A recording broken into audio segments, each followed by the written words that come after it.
Good morning, Grand Rising, and welcome to Wake Up with Sonia Poulton and guests. Thank you so much for being here. I am delighted to be back with you today. It is exactly 9 a.m. GMT, and I can see that we have the busiest of live chats humanly possible. And I love that, frankly. So you'd love that for us. And you know what we say around here? Good morning, Grand Risings. Let's see what's new. It's the time of day for Sonia and crew. Good morning, Grand Risings. It's time to wake up with Sonia Poulton. Sonia Poulton. Sonia Poulton. Sonia Poulton. Good morning. I hope that woke you up. How are you? My mission went absolutely fantastic, Cavan. I went to Berlin. The historic city of Berlin, and it was wow. I have so much to tell you all about it. How are you, Maria and Marcuson and Marlena and Crone and Julie and Michelle and Devon? Good morning to you all. And of course, our wonderful pods, our wonderful mods, Soul Sound and Crazy Bunny. It is lovely to be here. Peter, Berlin is a great city and I absolutely loved it. Yes, Jack, it was really quite amazing. And you can tell I was there because look, Christmas market time. We had so much fun. So basically I'd arranged to take my daughter there 3 months ago. I didn't arrange to take her 3 months ago. I arranged 3 months ago to take her there for a Christmas market. And it was so great. We loved it. There was me again at the entrance. This is before we're starting to have some nice warm drinks. It was fantastic. Did you get called bod at school, Shug? Did you? It was absolutely amazing. The whole trip really touched me greatly, hugely, massively. I have so much to say about it later as we move through this. But we cannot hang around because our first guest is joining us in about 3 to 4 minutes. So let me just tell you what we've got on today's show. We've got former MP Norman Baker. He's going to be talking about the strange death of Dr. Kelly. He's updated his book. And Catherine O'Sullivan is going to be joining us 9 months on. Where is her missing son, Jack? And Helen Jane Rose is going to talk to us about her automatic writing and a pathway to peace. Plus, we'll be looking at Jay-Z's lawsuit, internet, it cheering an assassin. Yes. Berlin at Christmas, as I say, globalists in Paris and perpetual wars, of course, with Syria and blessings and reflections. And I just thought it was so curious, wasn't it, that as the globalists all gathered in Paris on Saturday to the relaunch of the Notre Dame, America had already given the go-ahead. America, Israel, UK, all of them combined together had already given the go-ahead for the complete and utter toppling and ousting of Assad. And for Syria to be rescued for daring to oppose, of course, the mighty Israel. Yes, that's not the mainstream narrative, right? But then you don't come here to listen to globalist mouthpieces, right? So, as I say, my mission was to go to Berlin, organized, as I say, 3 months ago. We had the most fantastic time, and I have a great deal to tell you about it. We visited all the historic sites. We didn't actually necessarily intend to, but we ended up doing so, including obviously the site of the Berlin Wall. Ended up capturing protests that were taking place there. And I also interviewed somebody called Jim. They were protesting. I'm going to show you that a bit later. It was really the whole thing was really profound and amazing, touched me greatly. There's something about walking through the Brandenburg Gate, knowing that the Berlin Wall had been on the other side for such a long time, dividing East and West. And then to go down and see the Jewish memorial as well. And that was really touching. And as I say, more about that later. I want to reflect on a lot of that at the end of the show because it had such a profound impact on me. And so, yeah, it was quite a phenomenal weekend. And I heartily recommend Berlin, certainly at Christmas, because the Christmas markets are something to behold. And of course, the English Christmas markets are based on the German festive markets. It was absolutely fantastic. And I loved it. And but as I say, more about that at the end of the show when I want to do some reflections on history and whether we've actually learned any real lessons. Right, on that. Let's bring in our first guest. He's a goodie. Good morning, Norman Baker. How are you? Morning, Sonia. Pleased to see you. Well, not half as pleased as I am to see you, Norman, because obviously what we're here to talk about is a story which is sort of an eternal mystery for many people, although not necessarily for you, right? So you are, of course, you're a former MP, and you've updated your book on Dr. David Kelly, The Strange Death of Dr. David Kelly. And just for background for anybody, a former Welsh scientist, authority on biological warfare, including chief weapons inspector, in fact, in Iraq for the United Nations Special Commission, and died in somewhat mysterious circumstances. And we were told that he had killed himself. But I think Norman's here to sort of mess around with the official narrative, frankly. First of all, Norman, tell me, why did you update your book? Well, the business is unfinished. David Kelly died, as you say, in circumstances which were not explained by the farcical so-called Hutton inquiry, which the government set up, an informal inquiry with no witnesses under oath, no proper process, no proper cross-examination, key witnesses not called, and Lord Hutton in charge, who'd never, ever chaired an inquest or a public inquiry before, other than into a diversion of a river in Northern Ireland. The whole thing was a joke, a sick joke, and he spent most of his time lambasting the BBC and clearing the government of everything, and poor David Kelly didn't get a look in. So, I mean, quite clearly that was not happy. It was a farcical inquiry, so-called inquiry, and that's why I wrote my book in the first place, in order to make the public aware of facts which didn't come out in the Hutton inquiry. So, one of the main things I called for back then, when I wrote my book in 2007, was for a proper inquest. It's astonishing to me that in such an unexplained death, we've not had an inquest. An inquest is standard procedure for any unexplained death in the UK. And the fact that the coroner in this case, the Oxfordshire coroner, was bundled off the case by a government minister in order that Lord Hutton could take over, I think is shocking. And we still have no inquest. So the matter is still live and still needs to be properly brought to book. And it's not been. So that's why I updated my book. I've updated it with some new information and also with information which relates to the key players and where they are now. So I hope to give it another push because, I'm not going to stop until such time as there's been a proper inquest. So obviously this was all happening while you were a member of Parliament and you were overseeing environment and for the Lib Dems, but you made a decision at the next reshuffle that you would give up your role. You'd take a year to investigate Dr. Kelly's death. Why did it then, because you were right at the forefront of it, but why did it then alert you, Norman? What was it that was screaming to be heard? Well, I think the first thing was that the Hutton inquiry to any neutral observer was a complete farce and a disgrace of a process. And there were clearly questions which weren't answered about David Kelly's death. Lord Hutton spent most of the time, as I say, attacking the BBC. And when his report came out, it was rubbished far and wide by everybody who looks at it. So that's one thing. So I was quite clear that the death hadn't been investigated and didn't like the coroner being pushed off the case. But secondly, there then became a stream of letters from expert doctors and medical practitioners, which appeared in the national papers, saying it is impossible for David Kelly to have died in the way that was described, which was, just to be quite clear, officially, he died from loss of blood from cutting the ulnar artery in his wrist. The ulnar artery being a tiny artery down here somewhere of matchstick thickness. And the idea you can bleed to death from that is just impossible. And what they tried to tell us, of course, Norman, was the whole idea was that Kelly was so mortified at being exposed as the source for Andrew Gilligan's piece for BBC Radio 4, a year after the publication of the 2002 dossier. And so that's what they told us. He was so mortified by it that 2 days later, after Kelly's name became known to the media, that was when he was found near his home having killed himself. And that is the official narrative. It's been given the seal of approval, hasn't it, by the Hutton inquiry. But what about Tony Blair? What do we think about him regarding Dr. David Kelly?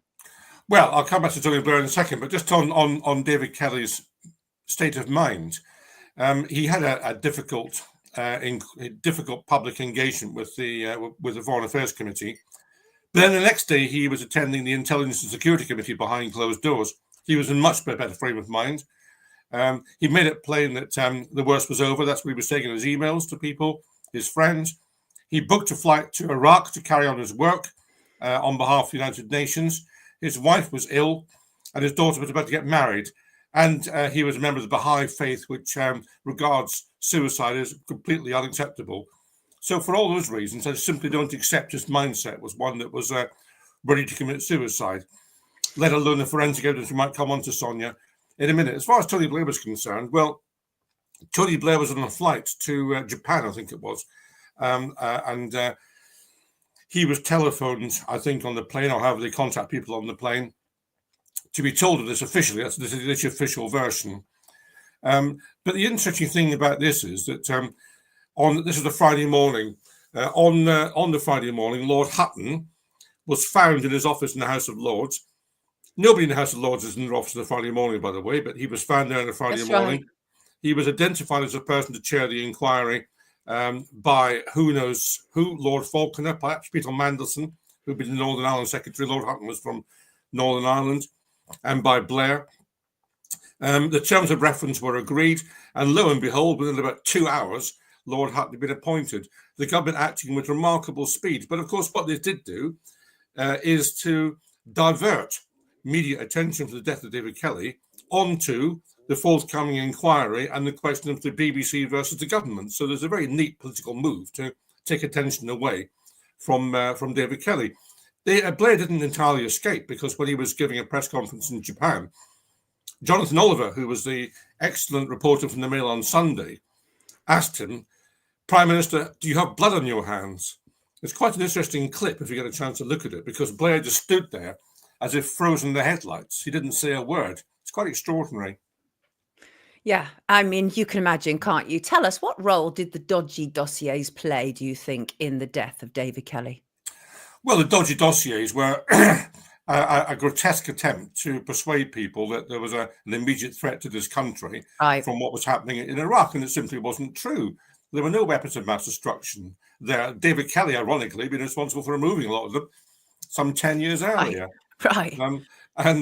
And the fact of the matter was, Hans Blix, who was the chief UN weapons inspector at the time, said that the British government in his dossiers was changing question marks into exclamation marks. The dossiers were there as a propaganda tool to persuade Parliament and the public at large that Iran was an immediate threat. 45 minutes from doom. Do you remember that headline in the Standard? 45 minutes from doom. What a lot of nonsense that was. And that was deliberately pushed from Downing Street onto the papers to make sure that the headlines and the coverage was the one that they wanted to see. Now, David Kelly, as a proper civil servant, as a neutral person, a professional person with some integrity, did not like the fact that the information which he and his colleagues were collecting was being misused in this way. So he's put in a difficult position, having to defend effectively a tissue of lies from the government. What do we think about the leak of his name? What was that about? Well, I mean, look, there's an old-fashioned football analogy, which is if you can't get the ball, you go for the player. Right. And that's what was happening here. It was all leaked to friendly people in the press. He was a Walter Mitter character, not quite there, a bit of a boffin, and generally rubbishing one of the great civil servants of our country, who's done a fantastic job, David Kelly, in his professional life for this country and for the United Nations, and making the world a safer place. He should be honoured, not rubbished. And he was rubbished anonymously by government sources, quite disgracefully. So obviously, without giving away the complete details of your book, because we want people to purchase your book, but give us some idea about the dark actors a little bit more. Well, I mean, can I just talk about the forensic evidence? Of course you can. First, Absolutely. I think it's important to go through Let me be guided by you. Go for it, Norman. Thank you. Well, I mean, I've discussed his state of mind, which I would suggest was not a suicidal state of mind.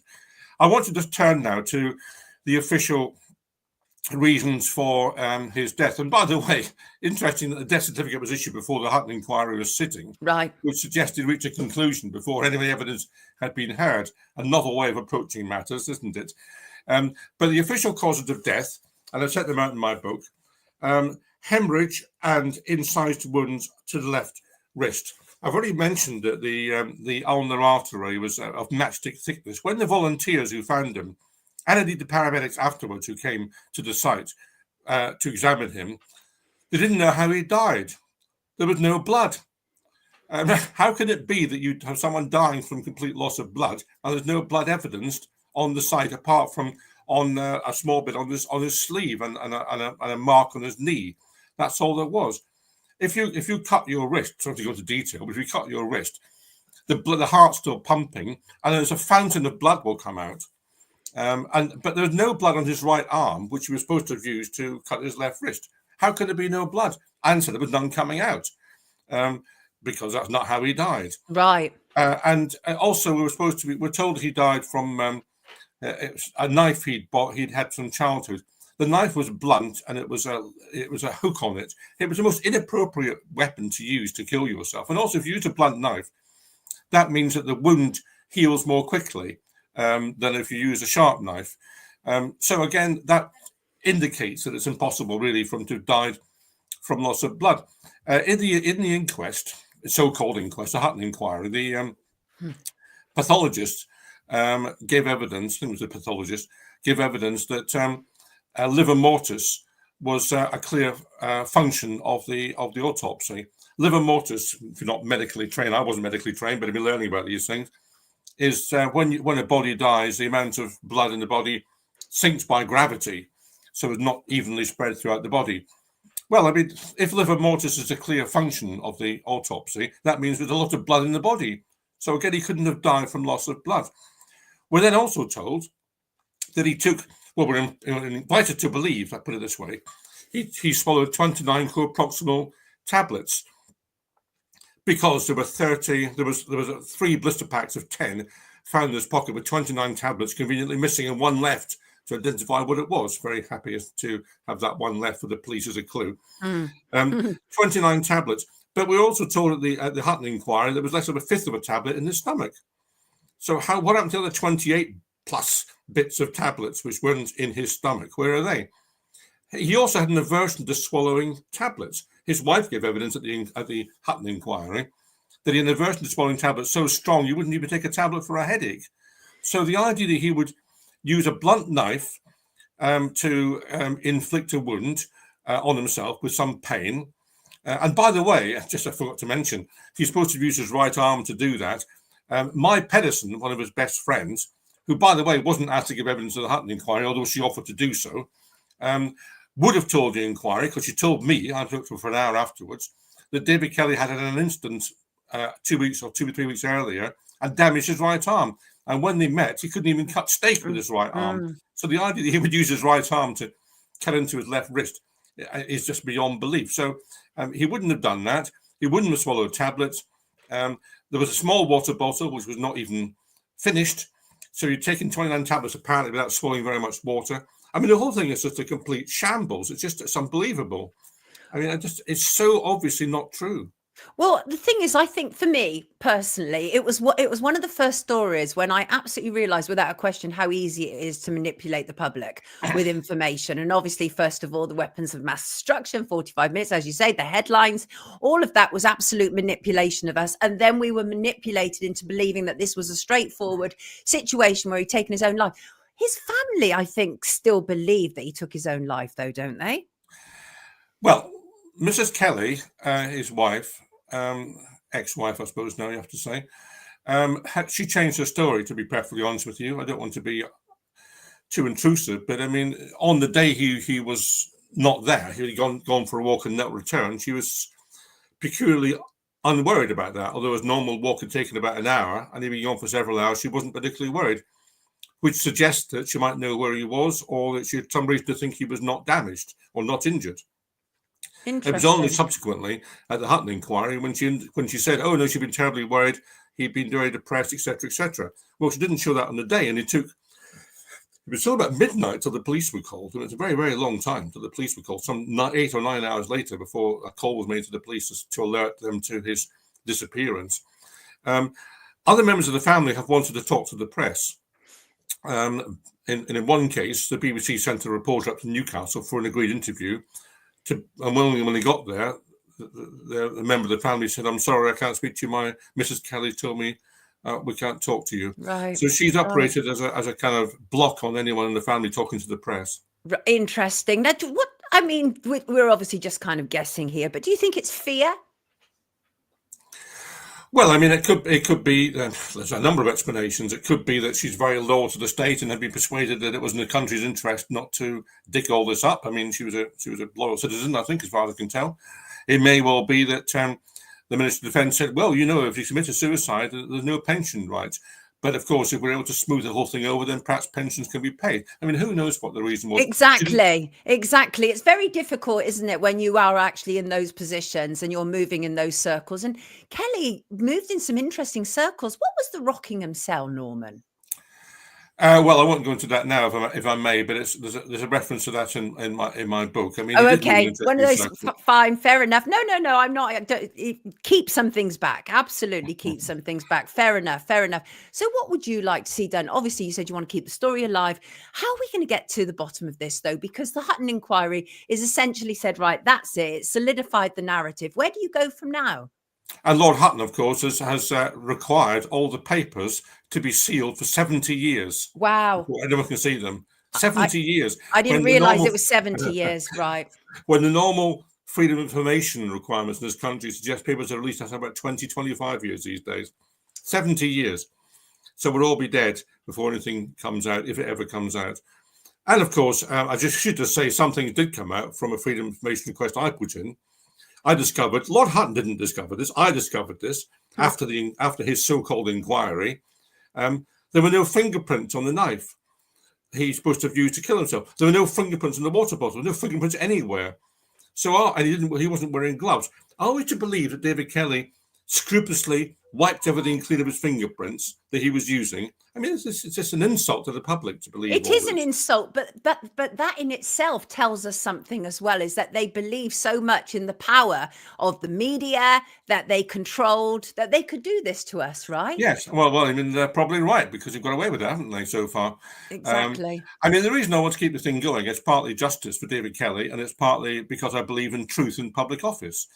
But it's also, I think, a good time to reactivate the story, because it may well be that people who didn't want to say anything in 2003, 2004, 2007, when I did my book, maybe with the passage of time, they're more prepared to be open about what happened.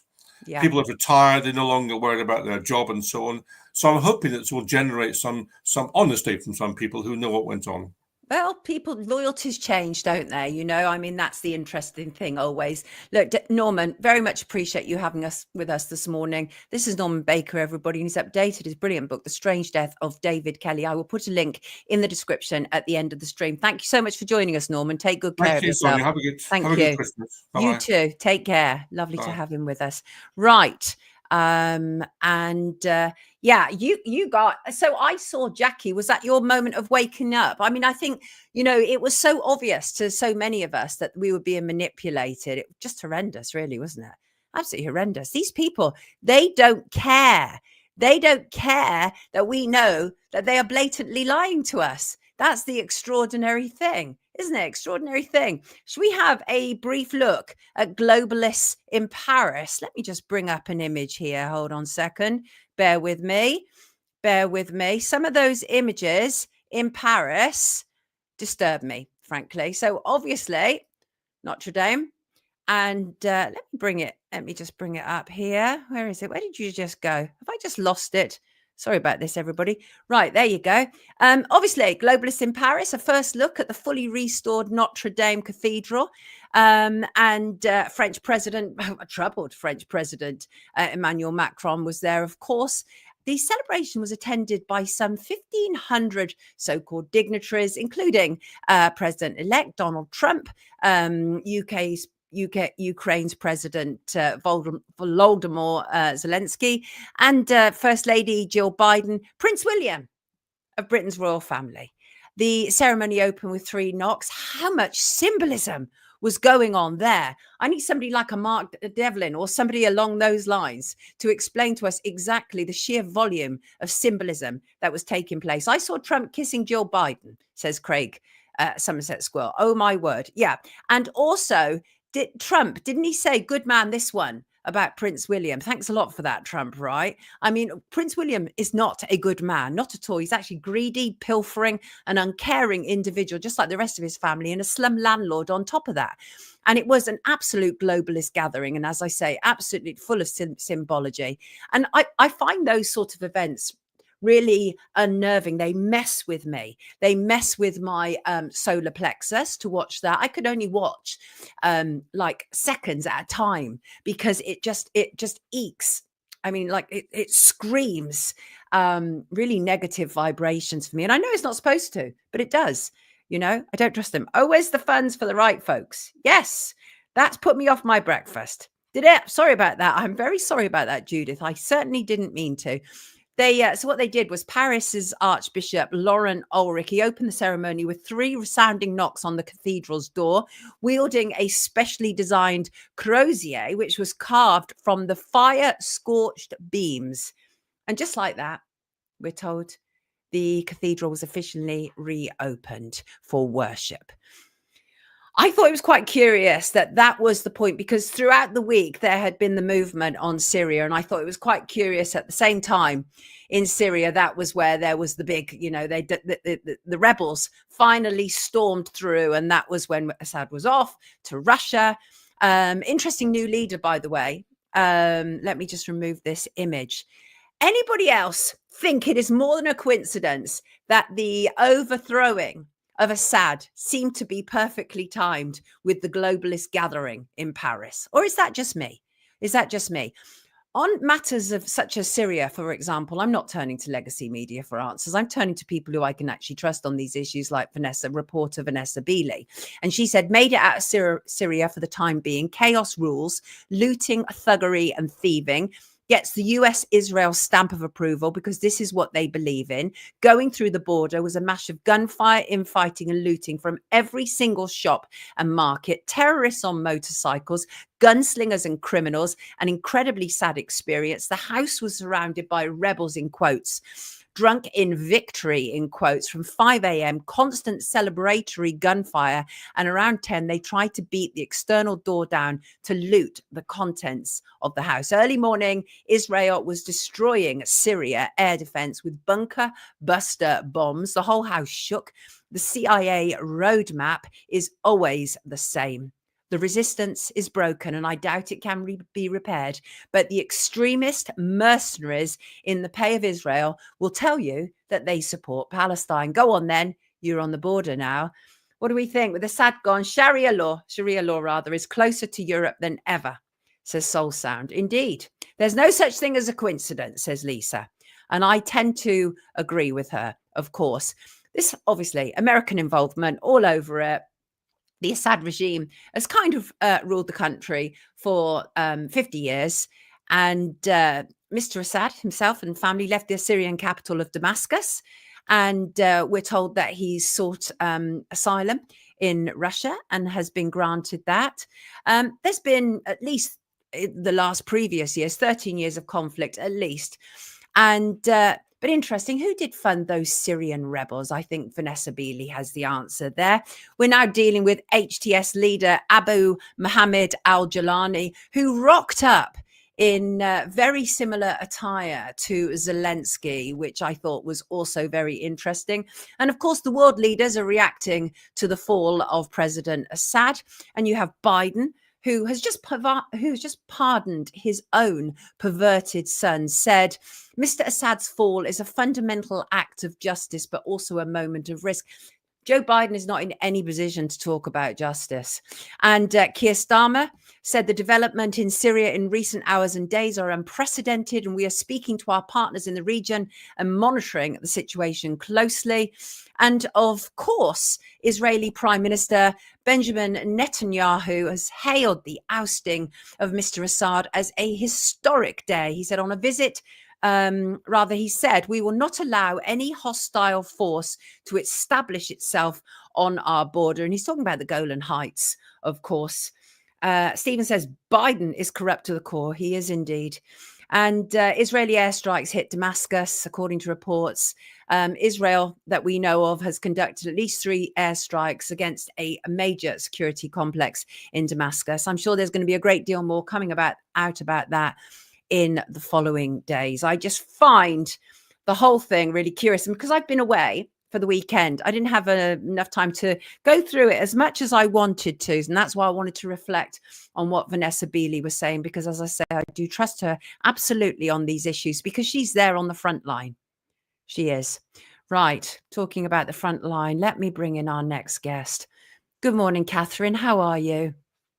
Oh, hello. Hi. Can you hear me okay? I can hear you. It's a little bit crackly. I'm not, are you working from a microphone? I'm on a tablet. Okay, well, we'll work through it as much as we can. Don't you worry. Everybody, this is Catherine O'Sullivan, and Catherine joined us before to talk about her missing son, Jack, who went missing in March of this year. Jack was, to our knowledge, I think, at a house party. He attempted to get a cab home. Last seen on CCTV on the morning of March the 2nd at approximately 20 to 4 in the morning. Jack's phone was still active and placed him at an address at 5:40 a.m. in the Granby Hill area. His phone continued to be live on the network until nearly 6:45 in the morning. And Catherine, what's going on? Update us. Well, as we are, we've just touched 9 months of Jack not being home, and we simply have no answers. We have no more information, and it's a complete and utter, it's complete and utter hell, because nobody can make sense of our situation.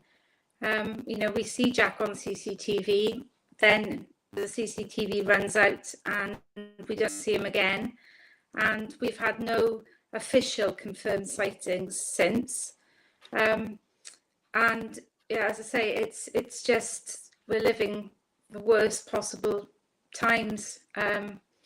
And we're just desperately asking still, after all this time, for people to come forward with any information or, to help us in any way. You are living a parent's worst nightmare. That is the reality. Absolutely. The comments in, yes, heartbreaking. My biggest fear, poor Catherine, says one of our viewers. And that is the reality. You literally are. What happened with the phone data? Because when you last joined us, you were asking for the phone data, and I think you were eventually given it, weren't you? Yes, it was a very complex situation, but the provider, the net provider, did help us, and we've had that analysed by some experts. We still face stumbling blocks even now because we have the data, but we don't have the survey that was done in the area at the time. The police hold that and won't release it to us. So it just makes it more of a complex situation, because we're not working with as much accuracy as potentially we could have been. But we're doing what we can, because we will not stop. No. And we've had tremendous support from people that are helping us carry out searches of different areas. Unfortunately, last weekend was a huge search planned, but it was all cancelled due to the awful weather. Yeah, right.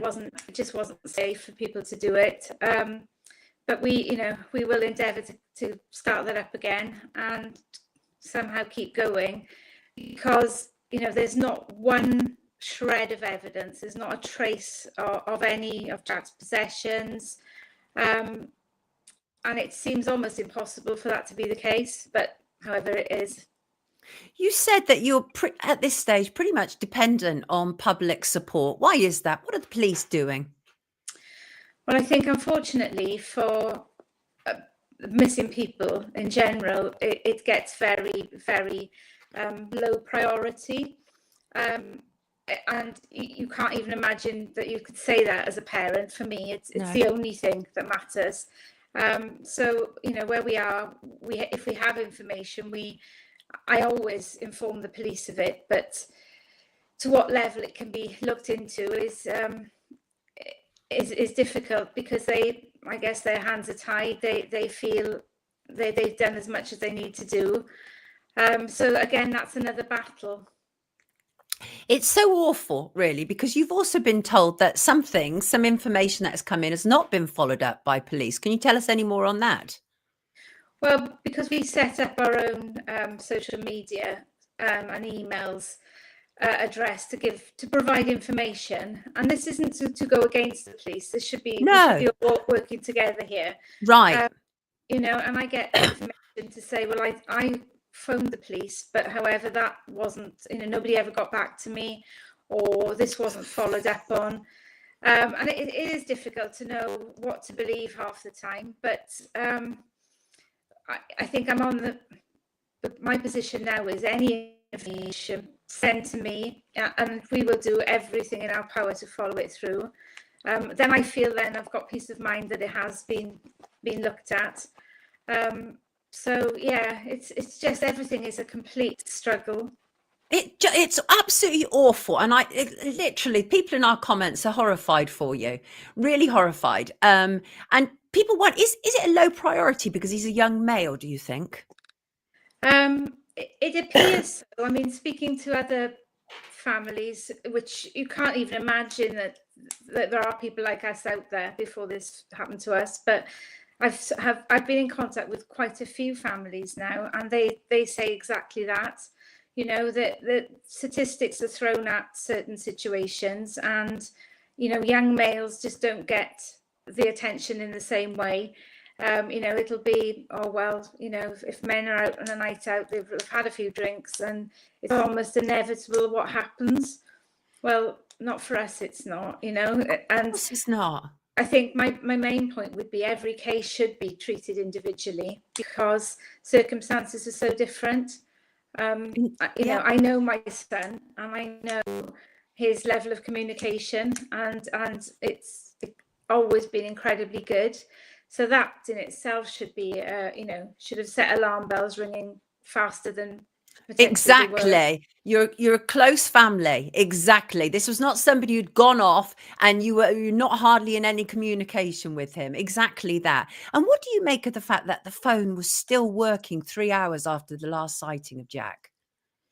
Well, you know, it's just really unexplained. The phone, you know, we have a family app that suggests where you can, you know, find your phone. That's always worked very well for us as a family. And because my husband and my eldest son's phones all said the same thing, we felt that was highly significant, but it was disregarded as being, you know, potentially something that would cause confusion, where for us, it placed Jack at an address at a certain time. For me, I would just, you know, wanted to go straight there and check it out. So we haven't got a full answer with the phone, but it tells me enough that either the phone and Jack are separated potentially. That is, you know, there is a possibility of that. However, the phone remains to be active for a long time after Jack is seen. So the very least I would have expected is for that area to be looked into up until 7 o'clock in the morning. Right. But unfortunately, you know, a lot of CCTV in that area was only obtained until 4 a.m., which just does not make any sense to us at all. This is so peculiar. Let's have a look at what Jack was wearing that we know of. Well, you know exactly what he was wearing. I know I've got it here. Let me bring it up because it may, I mean, you just looking for anything right now, anybody who may have any lead whatsoever. First of all, where can they contact you? Well, we have, well, obviously, please suggest that they get in touch with the police on 101. But we have an email address, which is findjack23 at gmail.com, which you can forward any information. And for me, even the slightest bit of information we would consider. You know, I look and I read every single message that comes into us because we just don't know, you know, we don't have an answer. None of this makes sense. And, you know, from my perspective, I just have to keep going. I have to keep looking for him.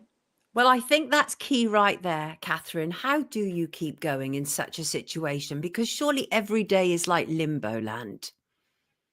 Yeah, it is. I mean, every morning you wake, you have I have a few seconds where Oh, I think, is everything okay? And then I realize it's not again. And it is, it is Groundhog Day. Every day is, well, it's just a nightmare. That's the only way I can explain it. You just can't make sense of what's happening. But then somehow you have to get yourself up, get yourself going, and find the strength to, keep asking the questions, really.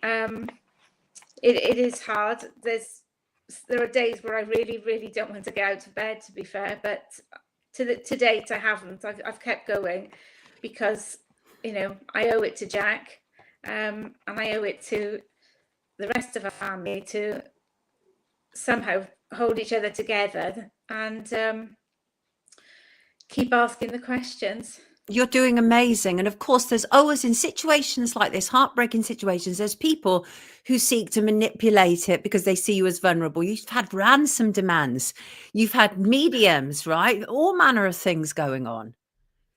Yes, I mean, it's extraordinary. I initially, you can't quite believe this is happening, and you do listen and follow and look into it, because it just, in a bizarre way, gives you that tiny grain of hope that somebody does have relevant information.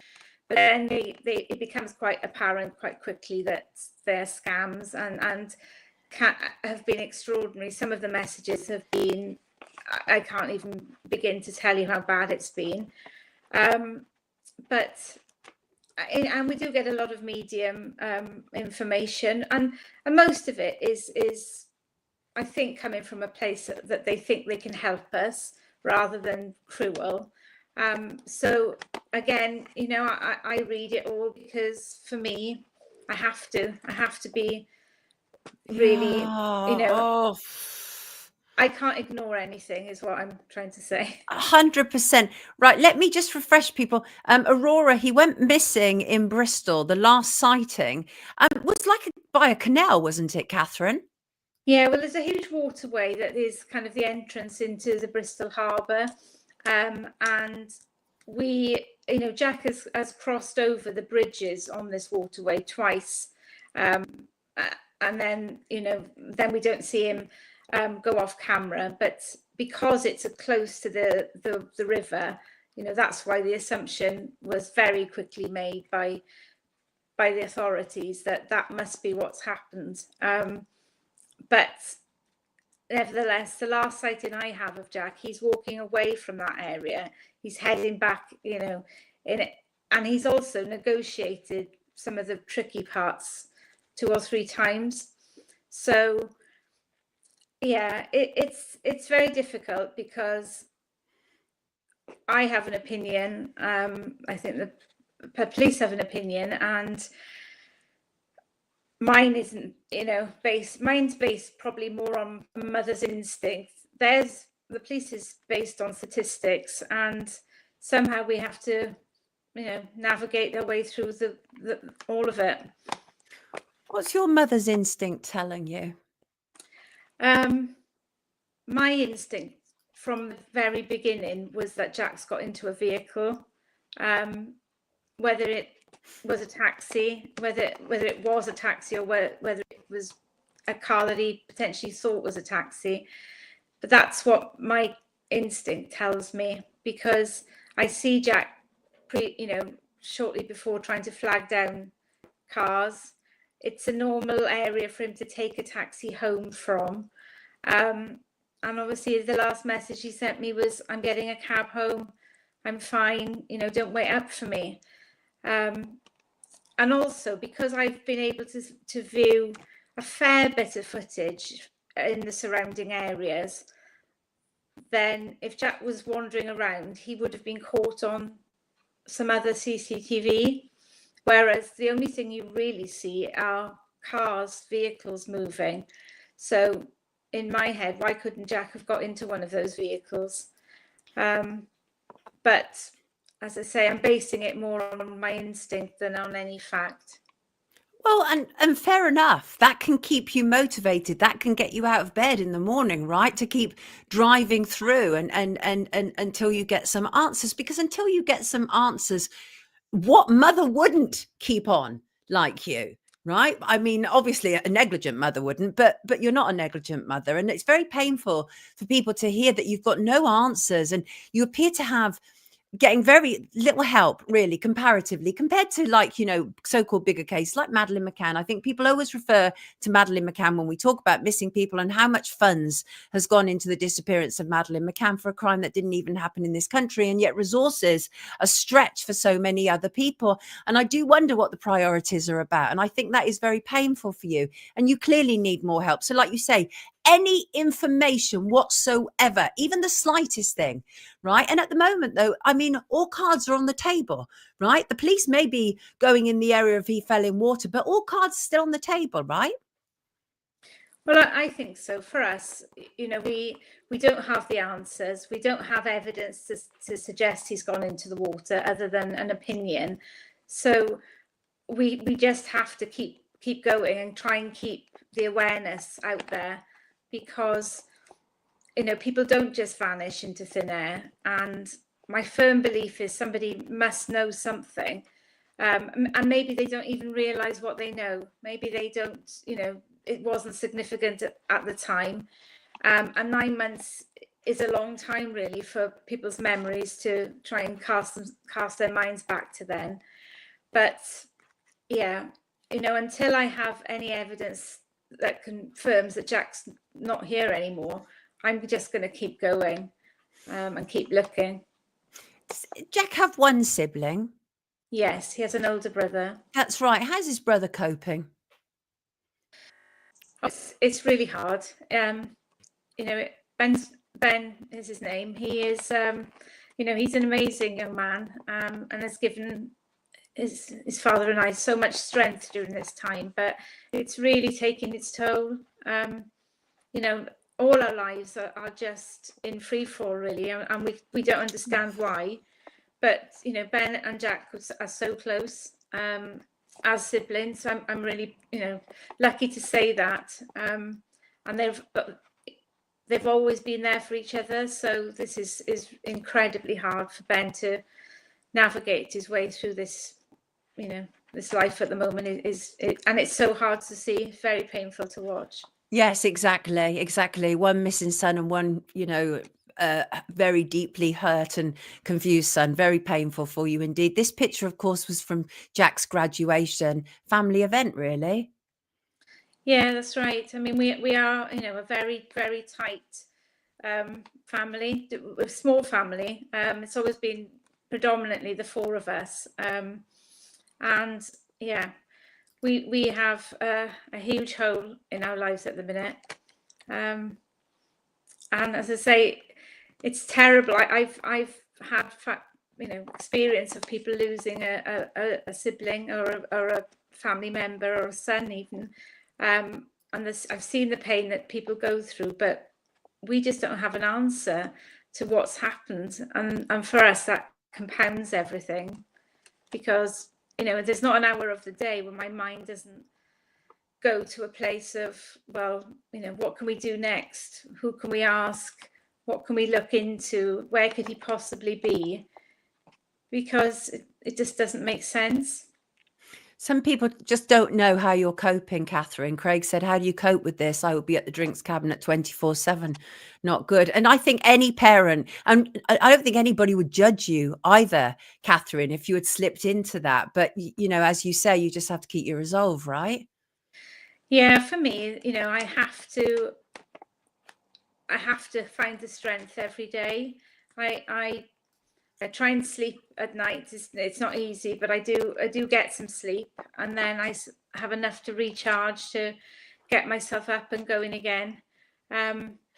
Because yeah, that's my job is to find Jack. That's what I've kind of probably placed upon myself, rightly or wrongly. But Rightly. That's what How could it possibly be wrong for a mother who doesn't know what's happened to her son not to place it as a priority to find your son? Absolutely rightly. I think we're all in awe of you for being able to hold it together the way you are, and nobody would judge you, obviously, if you lost it either. Absolutely not. You're entitled to go either way. But it is quite phenomenal that you keep going. Catherine, whatever we can do, when you contacted me again and you said, of all the interviews, you kind of felt comfortable with us. You felt most was kind of covered. Well, we will be here for you. We'll do anything that you feel that we can practically do. Please just let me know and we will do it. Okay? Anything. Yes, thank you. I really appreciate you covering it, because I do realise, I've been told now by so many people, the only real thing I can do is to try and keep the awareness out there. Yes.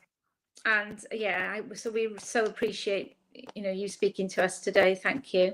Always welcome. Absolutely, everybody. This, of course, is Catherine O'Sullivan. She is the mum of missing Jack O'Sullivan, who went missing in Bristol on March the 2nd, 2024. Please help us find out where Jack is, what has happened to Jack. Take good care of yourself, Catherine. Thank you. Thanks for your time. Bless you. Pleasure. Take care. Awful, absolute awful pain that poor mother is having to endure. Who would want to go through that? Nobody would choose to go through that. It is truly heartbreaking, Louis. Truly heartbreaking. Bless your heart. Goes out to you. Love and healing, says Lisa.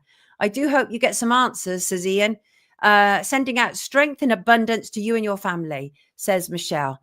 Absolutely horrific scenario. That literally is a parent's worst nightmare. I mean, there's kind of no getting around that, is there?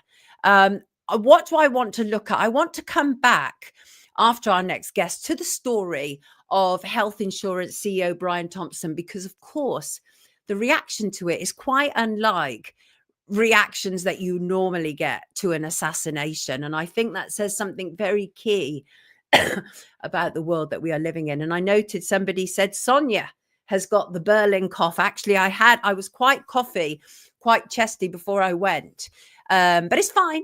I'm alive and kicking, and I will be here today for as long as I humanly can. We need a national anti-crime agency. Yes, in Bristol. And what else have we got going on? That's a good point. She needs to stay strong for Jack, says Madders. Yeah, it's not easy though, is it?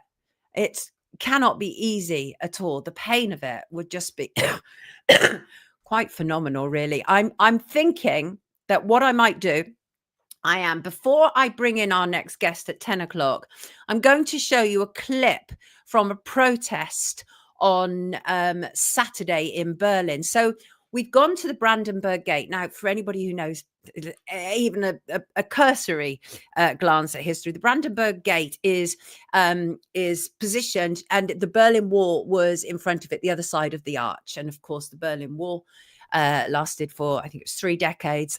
But what happens around the Brandenburg Gate is they still have lots of protests around there. And at the end of the show, I'm going to be referring to what we saw there around the Brandenburg Gate. And some of it was so profound. I cried. Actually, I felt because I am an empath. I literally, we went there, and when you see things like open the gate, Mr. Gorbachev, and all this on the pavement and everything, it's it's quite profound, and you can just, I don't know, you just feel so much in the air. But this is a protest that took place, and what I didn't know was how problematic abortion actually is in Germany. Now, I'm pro-choice. I believe that people have a right over their own body, or rather, women have a right over their own body. But in Germany, they don't necessarily believe the same. It's very similar to what's going on in America. And so we happened upon a protest, and I want to play this to you. This was very lovely Jim, who we met.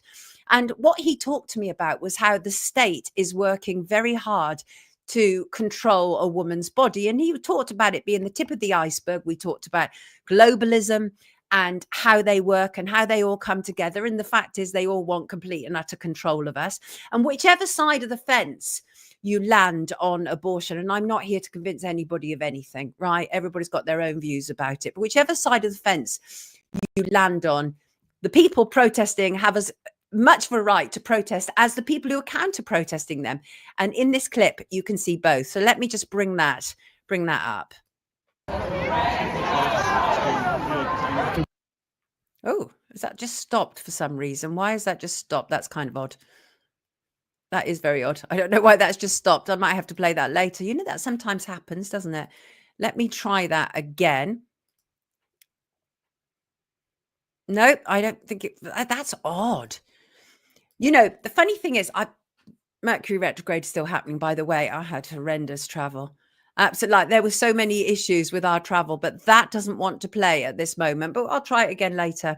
We'll see what happens later. And I really got Jim's point. He was absolutely lovely. And I really got his point. And he was from this, he was marching with this. There you go.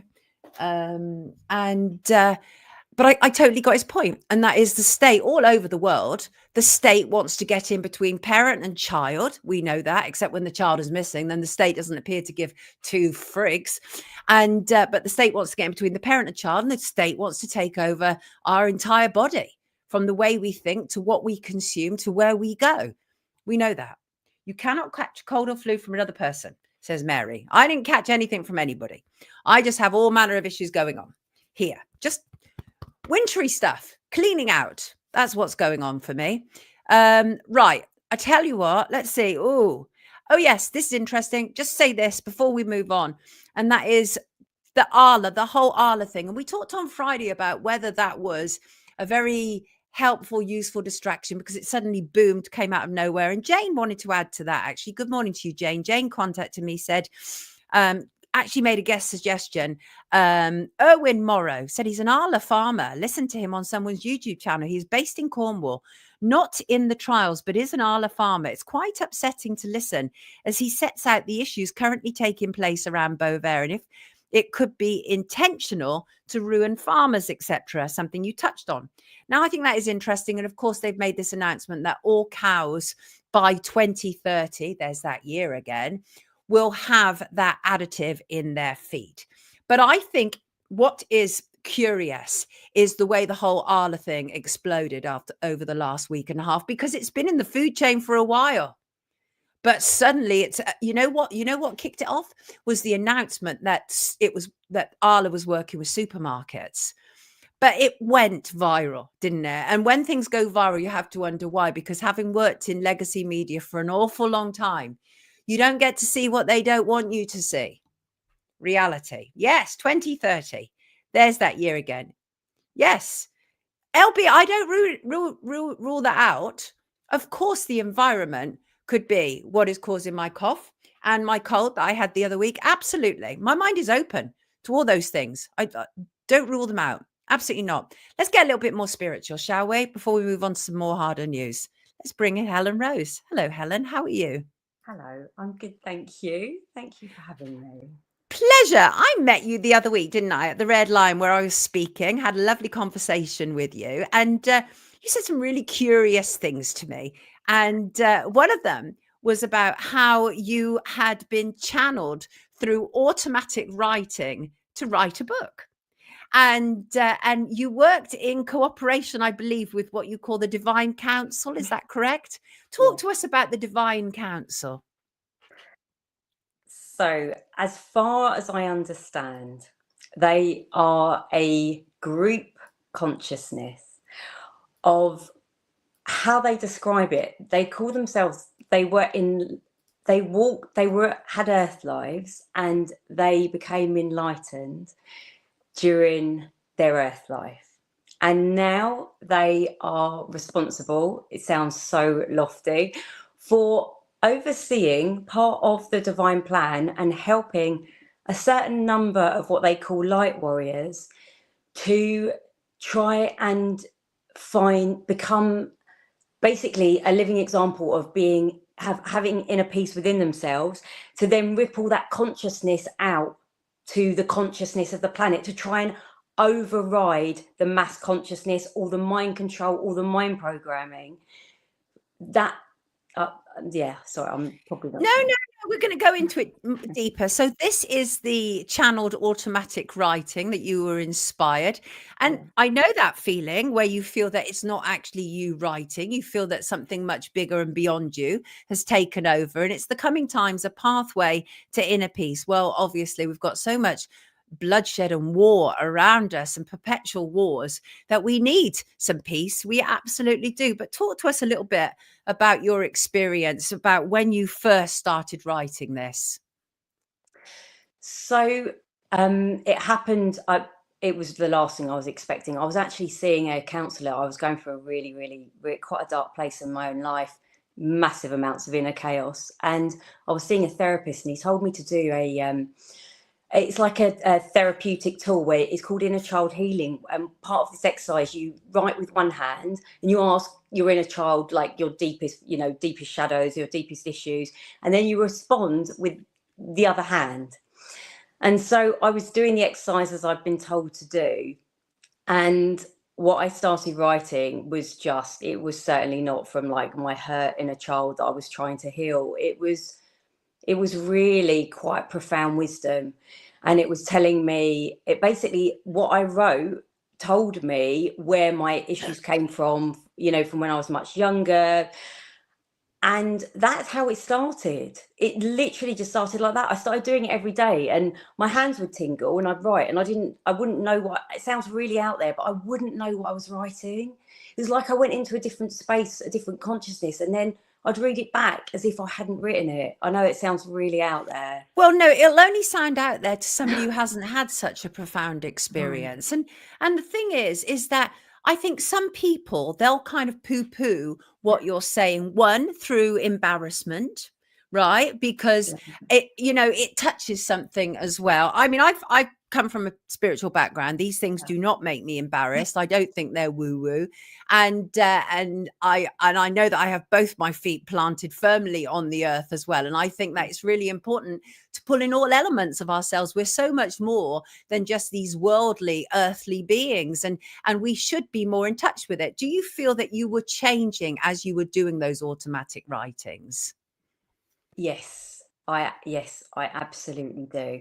And I think I think I was changing.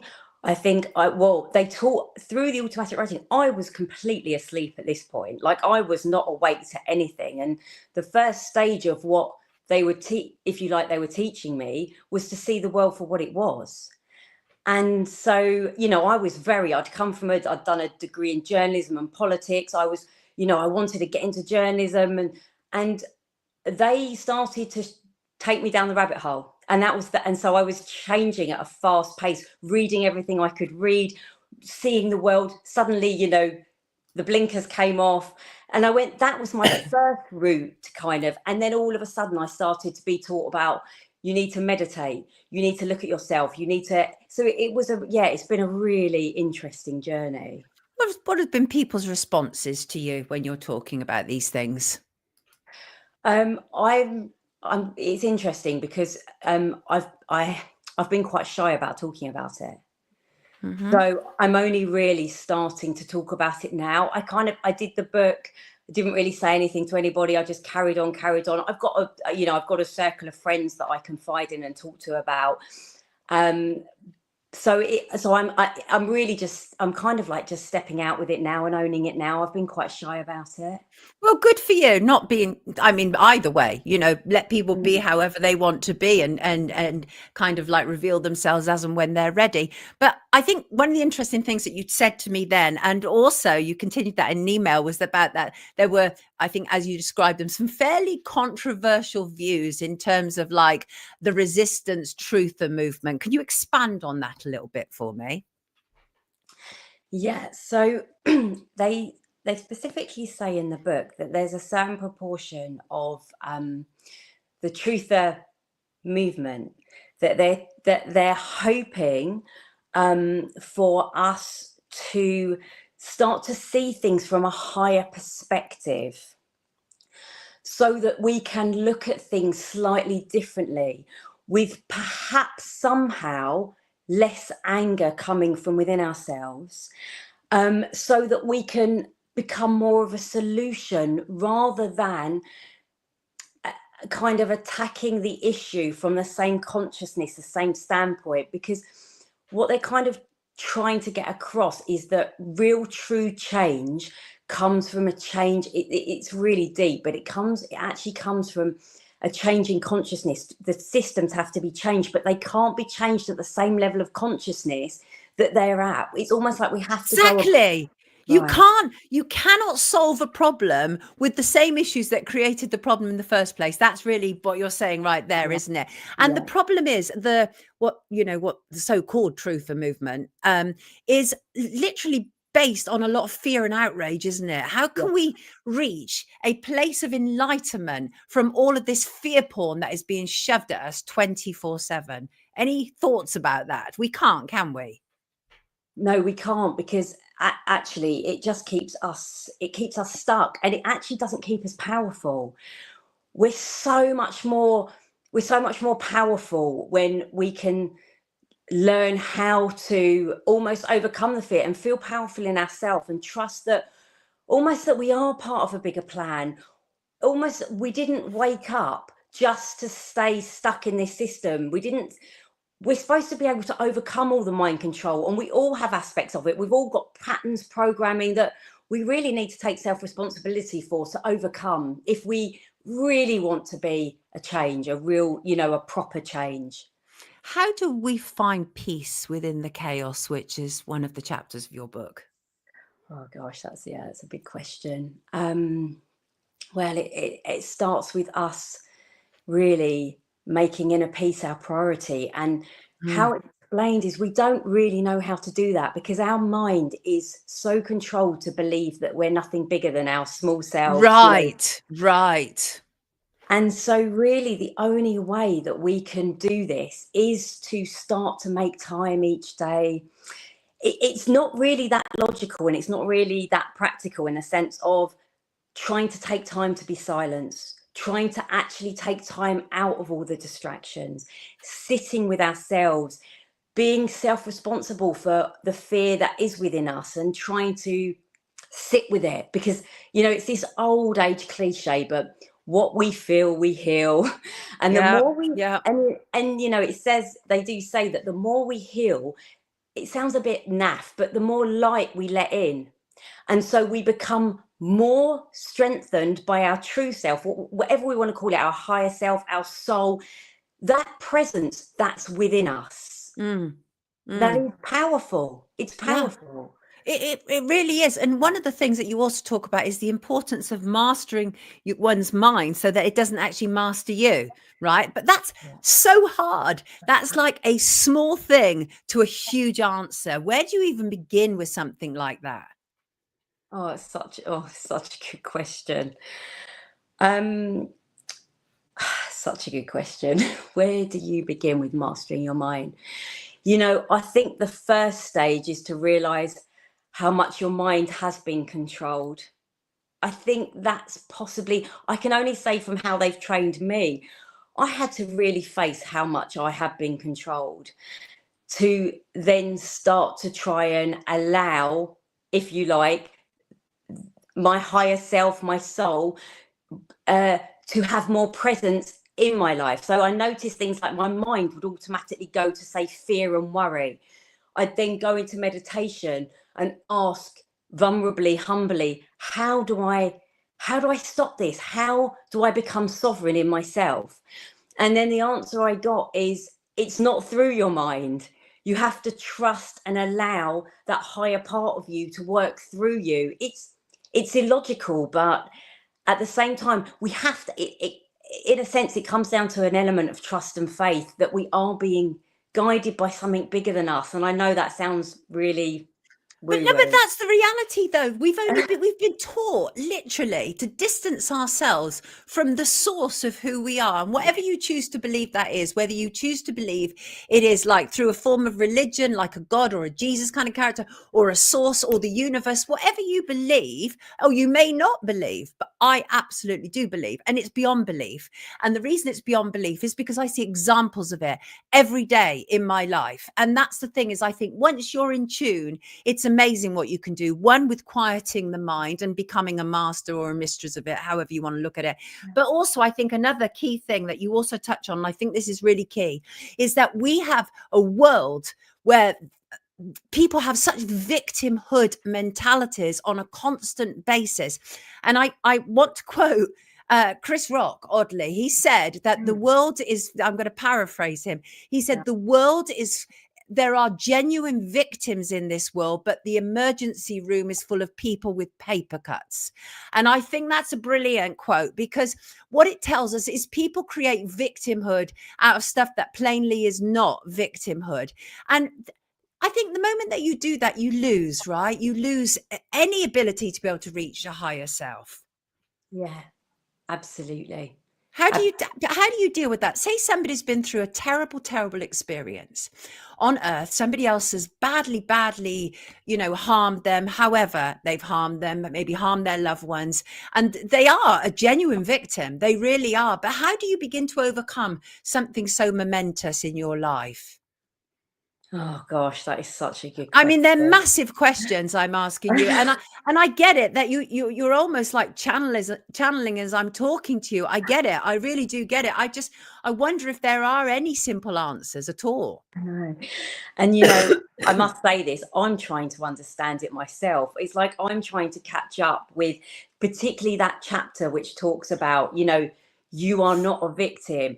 It's, when you start to really, when big stuff and bad stuff has happened, that that pain, it's hard. But I think that what I'm starting to understand is that we have to understand that there are so many layers and levels to everything that we experience, and that I know myself that my awakening came through deep pain. It didn't come from when I was feeling good and when I was feeling happy.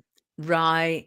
And that is, I think, quite key. We often talk on here. I have a section at the end of each show where I talk about either spirituality or psychology or whatever.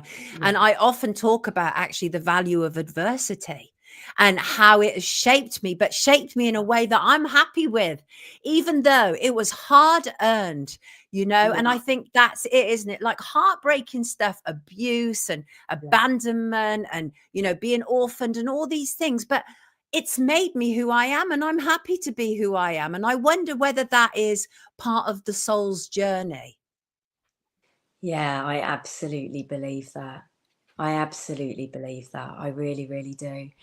And I think that maybe quite a lot of us, in a sense, did like put our hands up. It sounds like game really out there and said, look, we live on a planet of abuse. We do. The more you dive deep into it, abuse is at the bottom, among so many other things. And I feel like there was a lot and loss and grief and pain, and perhaps we signed up and we said we're gonna, we are going to go through this experience, and somehow we're going to transmute it. We're going to bring light. We're going to bring consciousness. We're going to bring more awareness, and somehow that starts to shape and change society at a different level.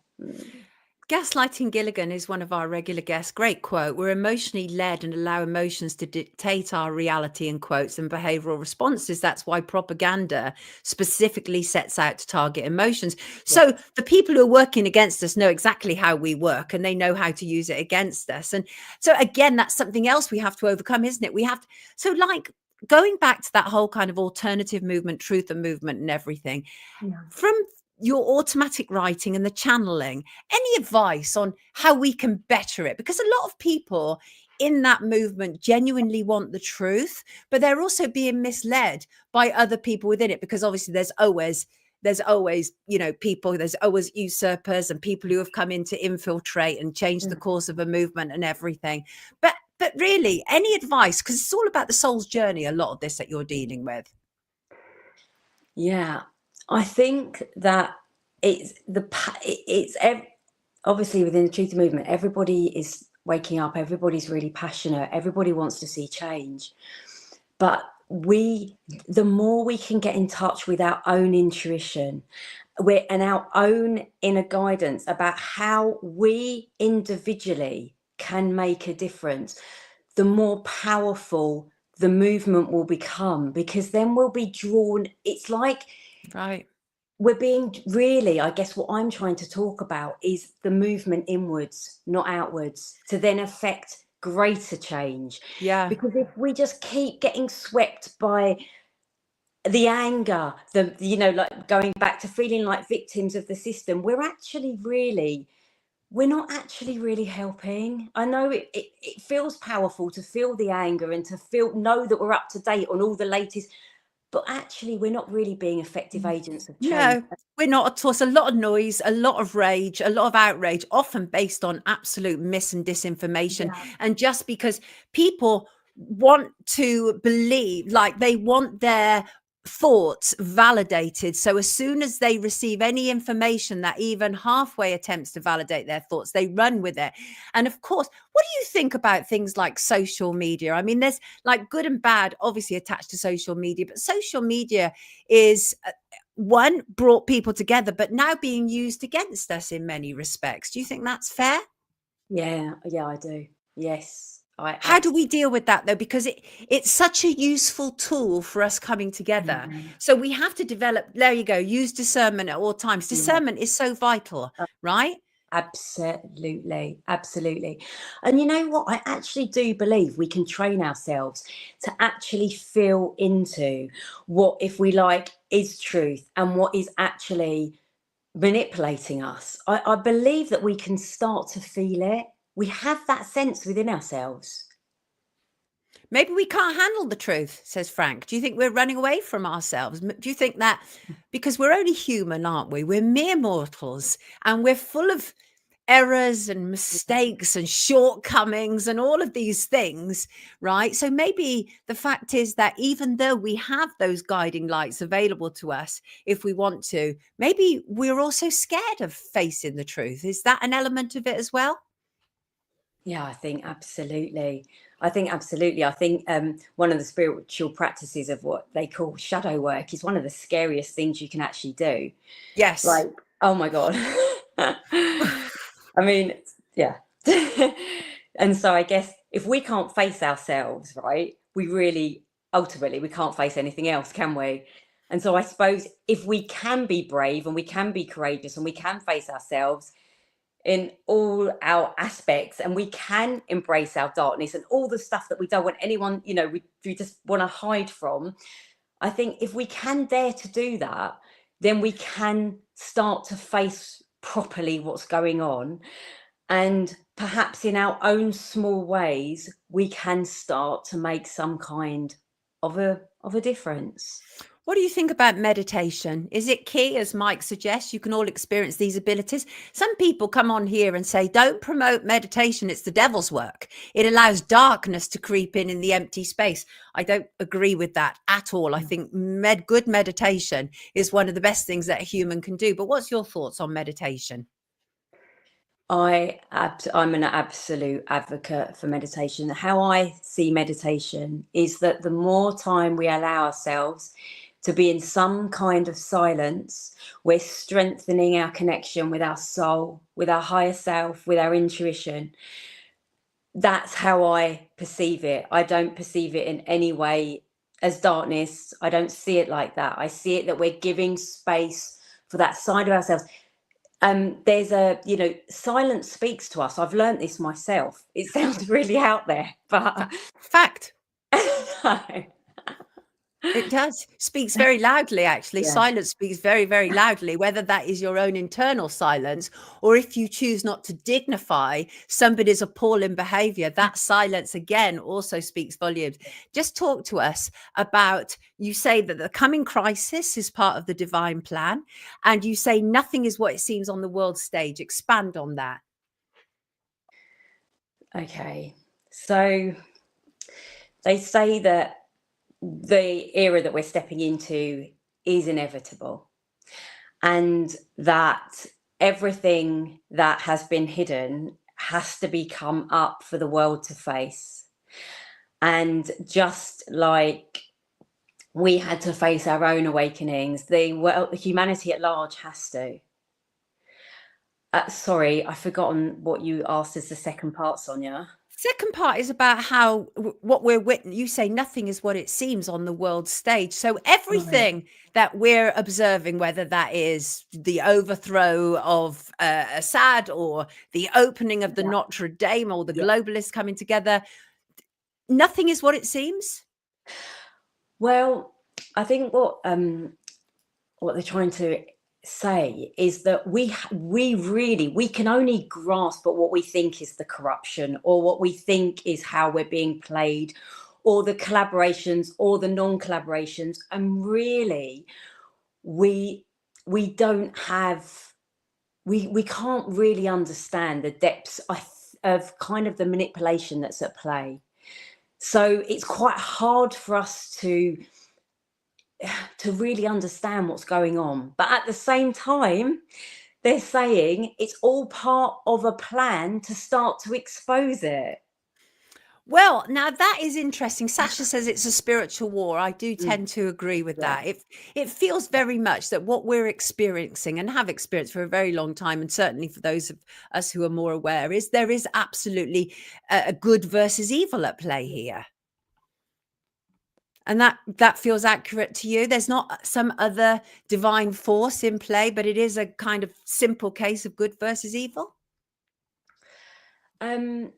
It does, but I'm going to take it back a little bit. Go So on. they say that actually the fundamental issue is that humanity as a whole allows itself to be so conditioned by the mind and the emotions of, whether we want to call it greed, hate, anger, jealousy.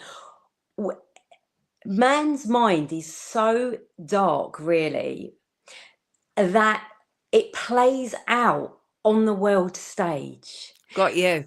So that if we took responsibility to become more peaceful within ourselves, what would actually happen as a response to that is the world would have to change.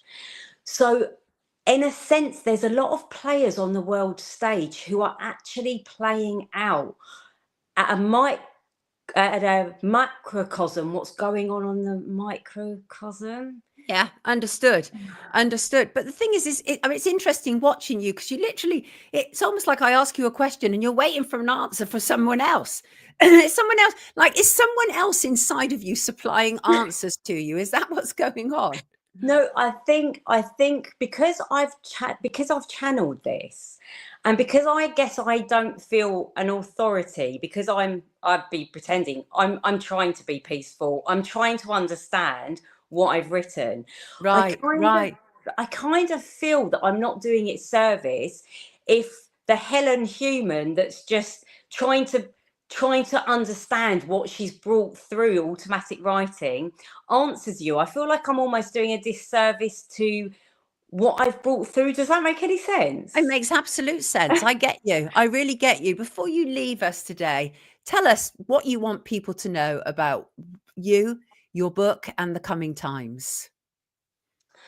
I suppose I personally, Helen, just feel like I have a mission to try and encourage people to really look within themselves. It's really easy for us to look outside and be so angry and blame and feel like victims. But I really am going to be on a mission to try and encourage people to look within and be brave and be courageous, to try and believe that we are more than we think we are, and that we are bigger than our little selves, and that we can become effective agents of change the more peaceful we are, and bringing this spiritual element into the conversation maybe more.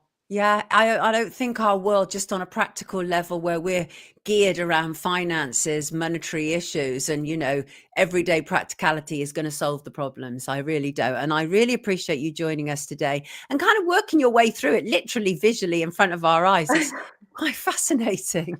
Really, it is. But lovely to have you with us, everybody. This is Helen J. Rose, and she is the author of The Coming Times, A Pathway to Inner Peace. Lovely to have you with us, Helen Jane. Take good care of yourself, Thank sweetheart.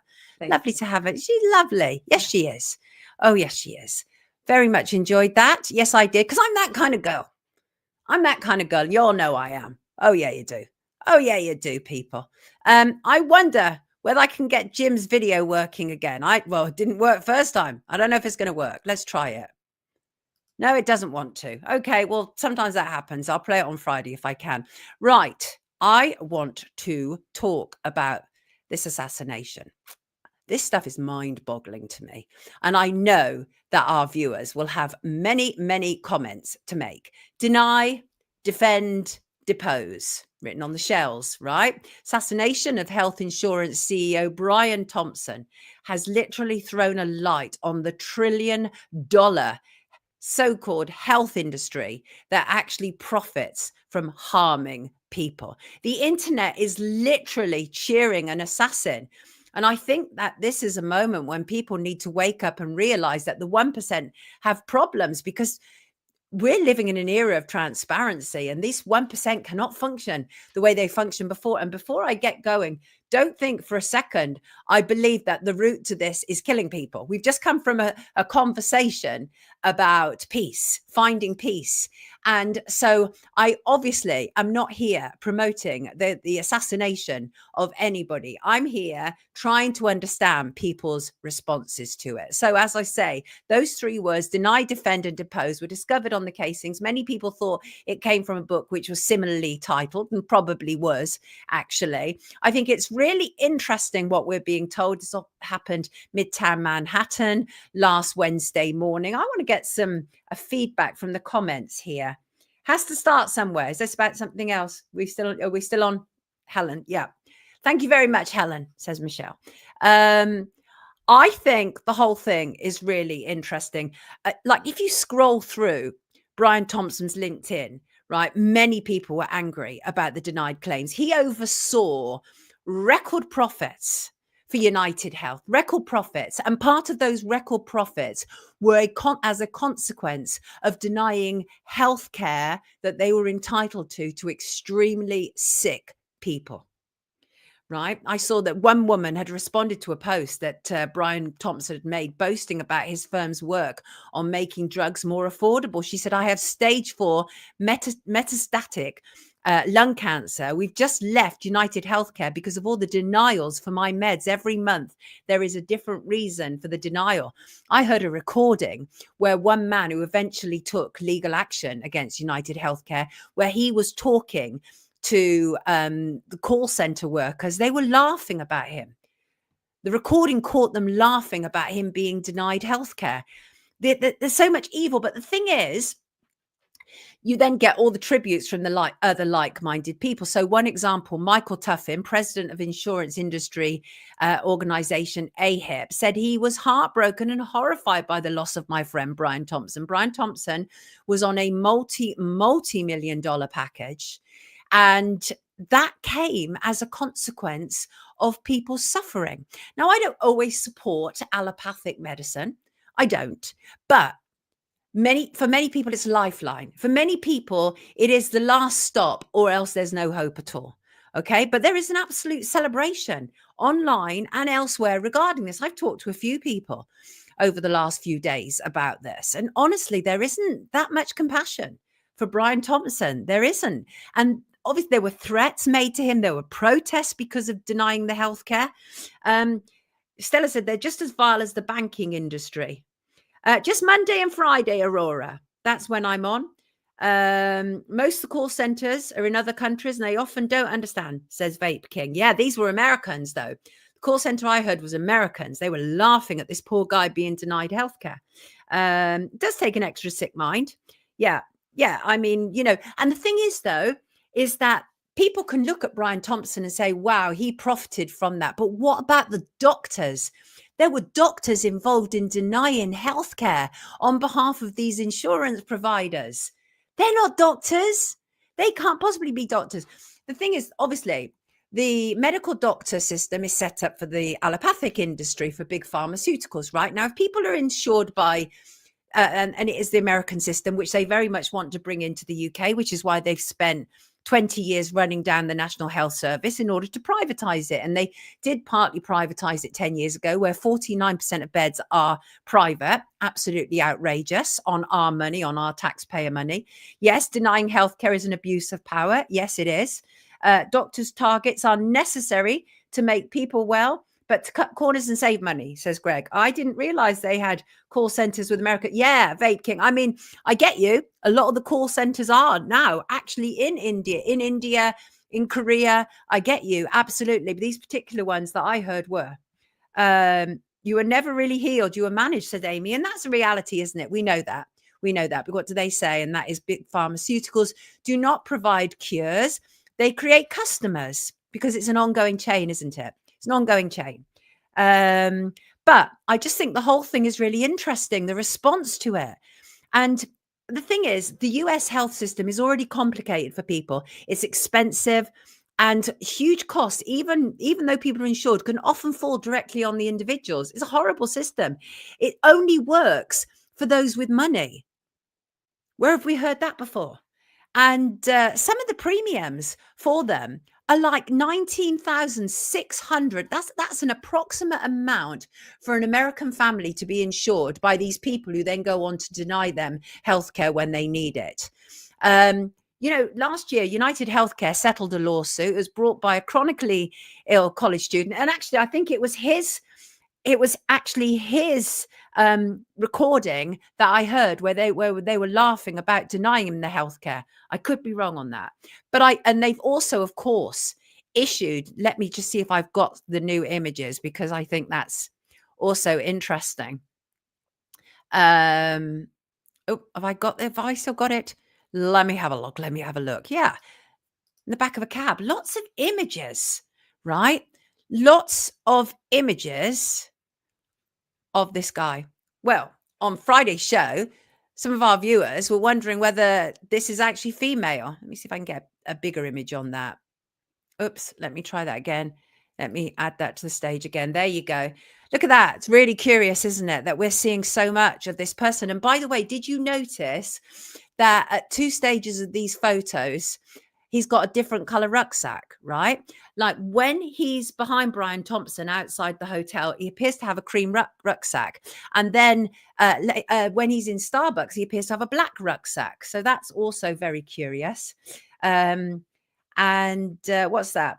Yeah. The last, missing it. Oh, that's interesting. Maybe gender fluid, said IBR. I mean, there's something very feminine about this male, but also quite a male body. It's the new Batman, says Peter Parker. Oh, I see. Soul Sand said it's not the same person. Doesn't think it's the same person. That looks photoshopped. Do you know what? It does. It actually does, doesn't it? Right? But that's the Crime Stoppers one. Looks like Slim Shady. This is actually true. This is actually true, Stephen. It does look like Slim Shady. Yeah. What's that? JDV. I have MS and I was dropped by 2 private healthcare companies because I was costing too much. That is abhorrent. That's abhorrent. 2 different people in the photos for sure, says Tara. People are not convinced at all. I get it. You know what? When anything like this happens, we have to question it, don't we? We cannot accept the mainstream narrative of it. There are so many close-ups, almost like the Paps were there. And at Reba, I think there's some look at that. None of this kind of adds up, does it? Do you not think it's kind of odd? I think it's odd. I don't think the story flows. Journalistically, the story doesn't flow. There's stuff that just simply is not making sense. So there you go. So I'm sure that's going to continue developing. I just find the response to it really interesting because people are literally cheering the assassin. And there you go. It's the kind of world we live in. And this is the problem. You do these kind of stuff to people. You oversee this kind of thing where you are denying healthcare or treatment. Now, bear in mind, whether you believe in the medical system or not, for some people, it is a last stage. My brother had the family kidney disease, as one example, had to have a transplant. Without that transplant, he wouldn't have lived for another 20 years. It was amazing. But the knock-on effect of it for my poor darling brother was difficult. Sheer volume of anti-rejection medication that he had to take, because it's the body is not happy about putting somebody else's body part inside your body. The body seeks to reject it. Lovely Jez. Yes, Jackie. My darling Jez. Don't, you'll get me crying. Right, I'm going to move on before I get weepy. I want to talk about Jay-Z. Jay-Z, of course, what we've heard recently. Let's bring up this picture. Jay-Z is accused of sexually assaulting a 13-year-old girl alongside Sean Diddy Combs at a party after the 2000 MTV Music Video Awards. Civil lawsuit has been filed on Sunday. The accuser identifies herself currently as Jane Doe. That's what they call them in America when they want to remain anonymous in the legal documents. The accuser first filed against Diddy and is now refiling, or rather did now refile on Sunday, naming Jay-Z. The lawsuit was initially filed in New York's Southern District in October against Combs, and the refiling now also states the involvement of Jay-Z, whose real name is Sean Carter. This was, as I say, alleged to have taken place after MTV Video Awards at an after party. Jay-Z has immediately issued a lengthy statement, a denial on Sunday, denying the claims, and no comment as yet from his wife. But Tony Busby, who is leading all of these claims, these civil claims, like 120 plus, to my knowledge, has come out fighting today. Interesting. Pick this quote up from his ex earlier regarding the Jay-Z case and his efforts to silence my clients. Mr. Carter previously denied being the one who sued me and my firm. He filed a frivolous case under a pseudonym. What he fails to say in his recent statement is my firm sent his lawyer a demand letter on behalf of an alleged victim, and that victim never demanded a penny from him. Instead, she only sought a confidential mediation. Since I sent the letter on her behalf, Mr. Carter has not only sued me, but has tried to bully and harass me and this plaintiff. His conduct has had the opposite impact. She is emboldened. I'm very proud of her resolve. As far as the allegations in the complaints filed, we will let the filing speak for itself and will litigate the facts in court, not in the media. So it's very interesting. Oftentimes, and we've seen this before with people, and I'm not at this stage comparing any of these two men on the screen with Jimmy Savile, but I want to talk about Jimmy Savile as an example. And the reason I say this is what we know through history is people can get very defensive using litigation when they have something to hide. And Jimmy Savile was a perfect example of that. And I would go so far as to say the Madeleine McCann case is another example of that.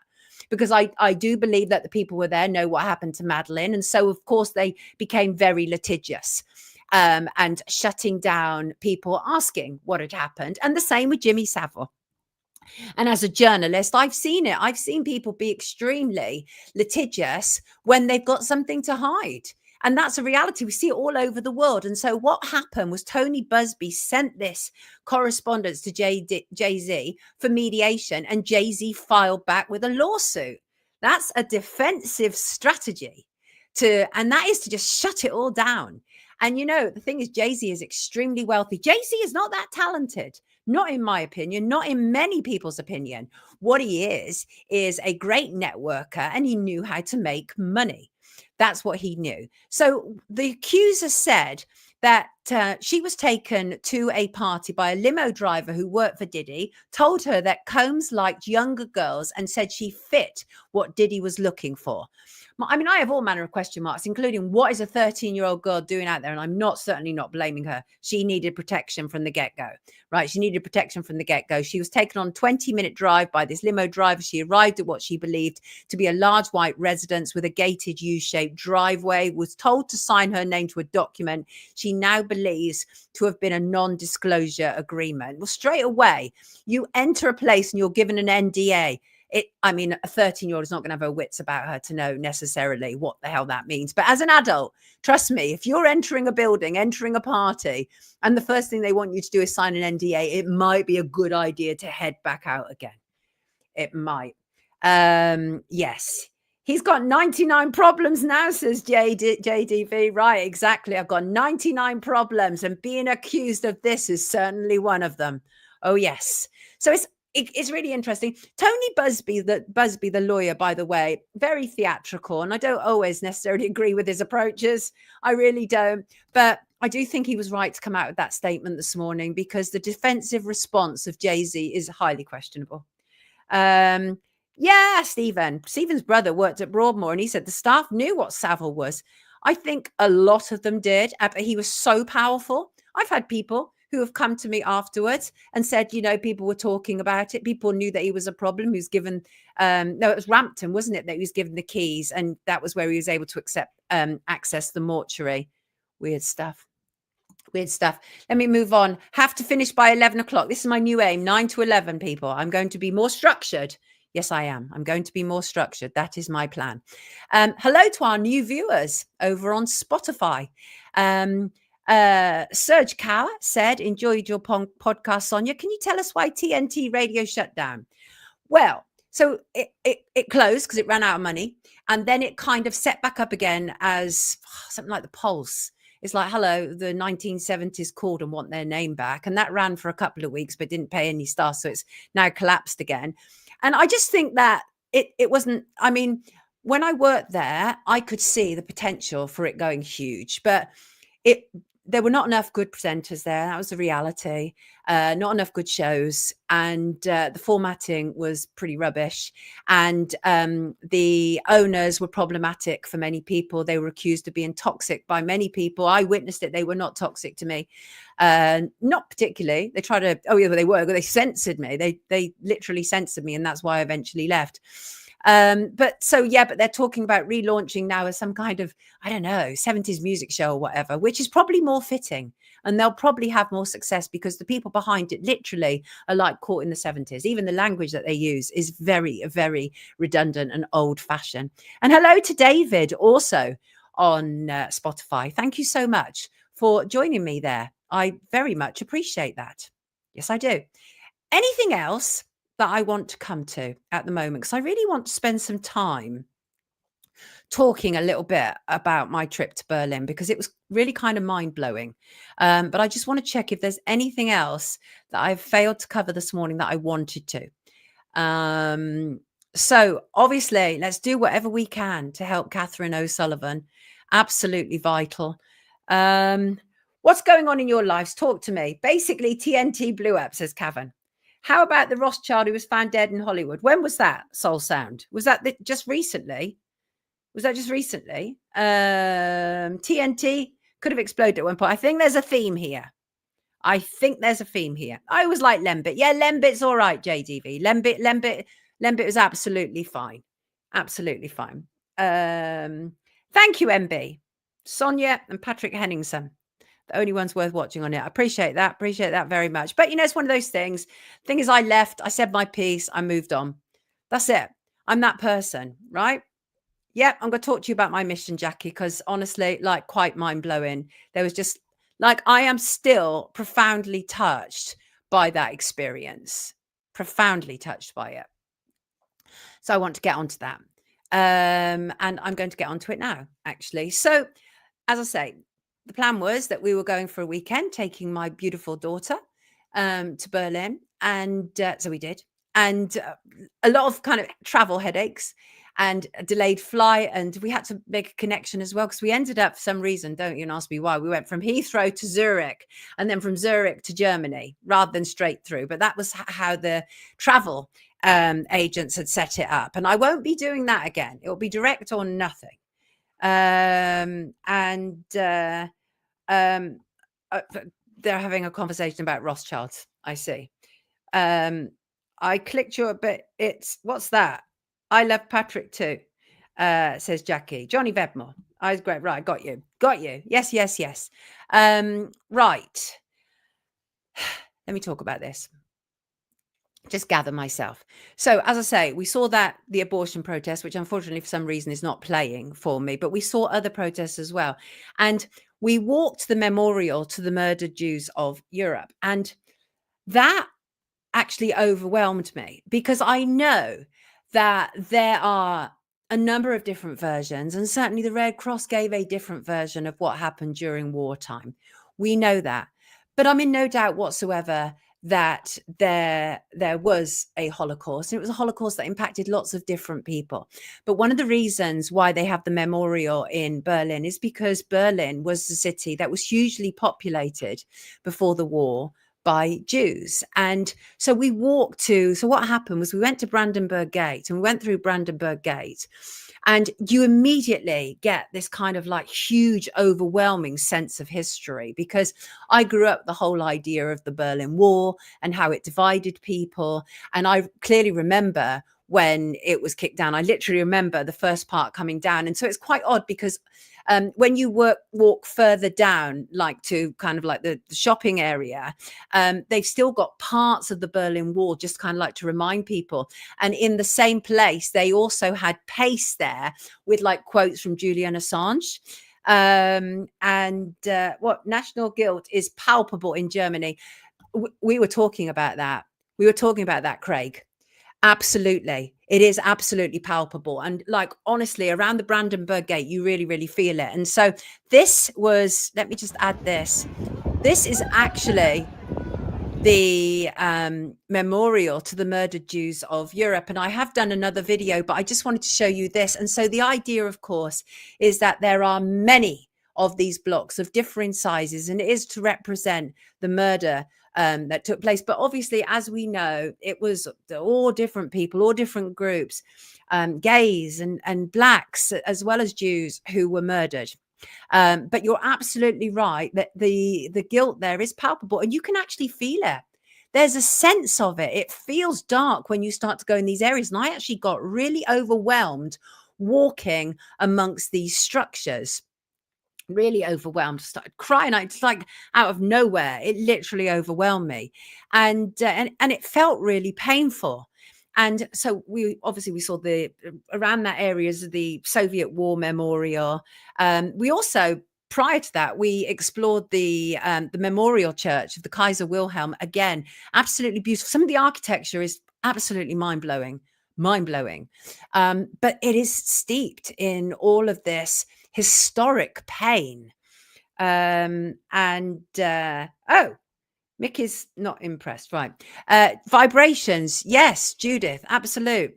Weird that it's illegal to question the events. Yeah, it is. It is. And but the thing is that I think we're in danger of going from one extreme to another. It is one thing to accept fulsomely and wholeheartedly official narratives. It is quite another to reject every aspect of it. I think there is truth in between both camps. That is where I think the truth lies. And I think that is important. Thank you, Vape King. I believe women's intuition is very accurate. It felt very painful. And so all along that area, of course, is where the Berlin Wall would have been. And that in itself is like, I just felt huge vibrations. It's a profound place in history to go. Whether you believe the official narrative or not, that it is still historically extremely profound. And it made me reflect on truly our many blessings, our many blessings. And this was also really touching. And again, there will be people in the comments who are cynical. And this was a protest which was carried out at the exact spot where the Berlin Wall would have been outside the Brandenburg Gate. Let me just bring that on. Hoffen auf den Flächen. Wo bleiben die Beschwerden? Warum lassen wir das zu? I'm going to explain it to you in a second. Right. So this was about people crossing on the Mediterranean Sea who were dying, losing their lives. Now, the one thing I've come to understand is that oftentimes the people crossing on the seas are actually the genuine victims that we need to take care of, right? We know that there's trafficking that's taking place. The biggest problem that we're actually dealing with is legal immigration. That's one of the biggest problems. After I interviewed Dr. Simon Elmer, I'm in no doubt about it, we'll need to build a city the size of Glasgow every year in order to be able to accommodate it. So that is one of the biggest problems. Yes, they were victims. Yes. Yes, JDV, history is a lie agreed upon. It is. And that's why I seek to find the gap in between. Because there's a whole lot of people about right now who are shouting their mouths off. This didn't happen, this didn't. But what do you really know? You weren't there. You just got your thoughts and opinions from somebody else, a counter narrative. It doesn't mean it's right. And this is where I think a lot of alternative thinkers fail. They're so keen to get away from official narratives, they end up creating more mud, more rubbish, more confusion. What about if we just kind of take it a bit more slowly instead of feeling the need to dive in? So this protest, again, was very painful, and it's run by very passionate people. And that is the Brandenburg Gate. And that is exactly where the Berlin Wall would have been. What do any of us know? This is much more interesting. This is where I'm coming from. What do any of us know? LB, that exactly that, right? Look at the evidence, not the narrative. Indeed, they rely on us doing that and actually promote it now. History is written by the victors. That is also absolutely true. It doesn't mean that what the victors tell us is entirely a lie. It isn't. And I want to be more discerning. I want to be more discerning because I think it is important to be that way, right? I think that part of the problems that we have is that we're so keen to fill spaces. Oh, what's that? Sorry, Jack, let me just take that off. We're so keen to fill spaces of our ignorance that we rush in with it. And I'm seeing that a lot online right now. These so-called patriotic accounts are not patriotic accounts, actually. They're all about dividing up Brits. And I've certainly discovered that two of the main so-called patriotic accounts are based in India. They're based in India. And you have all of these blind British people who are like, whoop, whoop, whoop.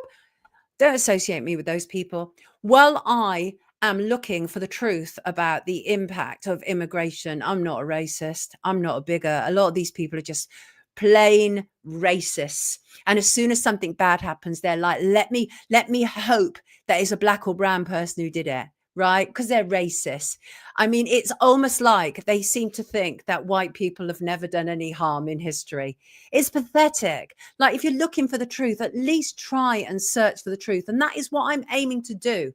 When I was out there in Berlin, I didn't wholeheartedly just go, oh yeah, what is written on that panel over there is absolutely the truth. I was like, what am I feeling right now?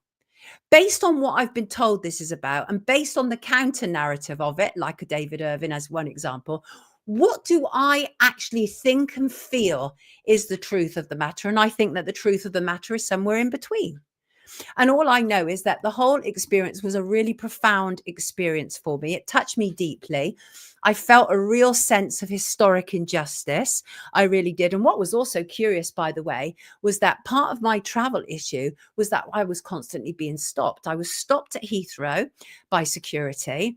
I was stopped in Berlin by security, and then re-entering the UK, my passport was rejected and I had to go through controls where I was asked questions, right? I wasn't detained, but my passport was rejected and it was perfectly fine. But it's like, I also felt a sense of, I am publicly railing against the government and what is taking place, the lies that is taking place.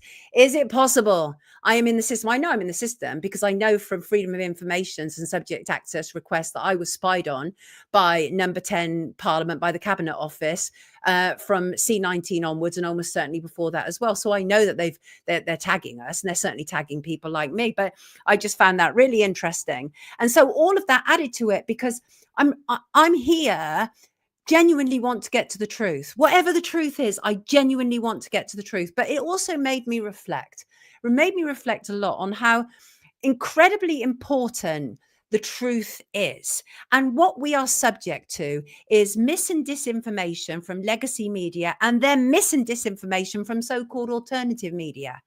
So where is the truth? And that is really what this show is about. It's about attempting, in my own way, to get to the truth of the matter. What has taken place? I cannot trust what the victors in history have written, but I can trust my own instincts, some of my own research that isn't from the mouth or the pen of the victors.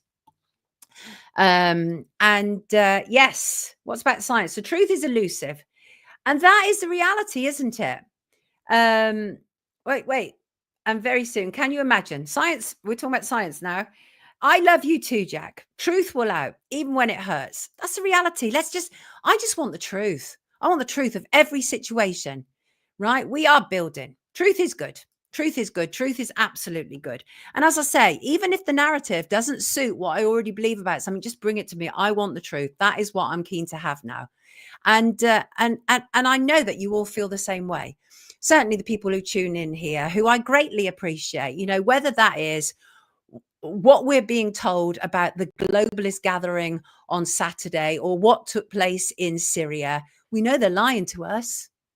We know it. And we're not going to get to the truth by rushing to fill in the answers by accounts online that are paid to spread mis and disinformation. Elon Musk is literally, people are profiteering from mis and disinformation. Elon Musk is rewarding people for spreading lies about our country. People who don't even live here. I think we have to be more discerning. And I think we're failing that. That's what I want to say, really. But I loved the visit. It was absolutely wonderful. It was a tremendous trip. We had a fantastic time, by the way, at the markets. We really did. And let me whack this up again because it was just so much fun. We had so much fun. Just going on to the more kind of lighter aspects of it. The atmosphere was absolutely brilliant at the Christmas markets. Very festive. And I love Christmas. I love the build up to Christmas, and the people were lovely, and we just had such a great time. And we stayed at a fabulous hotel, and the people were wonderful, and it was very arty. It was like a boutique hotel, and the people were brilliant. And they said they're like a family there, and they were indeed. We also went to the roof of the Bikini Berlin, which is at the top of one of the shopping centers. You can look out over Berlin Zoo, and I have very mixed feelings about zoos, as you can imagine. Politics creates the opposition. It's how politics works, indeed. So that's kind of it, darling people. I'm wrapping up our show now. And I just want to say, first of all, about mugs. Had a couple of people say to me that they haven't yet received their mugs. Now, when we advertised the mugs last week, Susanna, the wonderful Susanna, who's been organizing the creation of the mugs in the first place and then the dispatching of them, she was away a lot last week. So I know that I will touch base with her and find out what's happening. But if you could just bear with us, your mugs will be with you soon. And I saw somebody in the chat say, when you get your mug, send in your mug of, this is where whatever, this is where I drink. Wake up, drink from the mug of Wake Up with Sonia Poulton. Please do. I'd love to see you holding your mugs. I would. The lies, yeah, Craig, absolutely. The lies hurt us, but we are building, Randy. You're absolutely right. We are building, and I think we're building our own new world. And that's what's wonderful about it. So on that note, I want to wish you all a wonderful week. And always keep in touch with me. Send me your story ideas, your guest suggestions, and please do whatever you can to help Catherine O'Sullivan find her son Jack. Wouldn't it be tremendous if she got him back for Christmas? I mean, that would be tremendous, because if somebody's taken him, who knows? Anything's possible. And I think Cameron says, seek the truth yourself.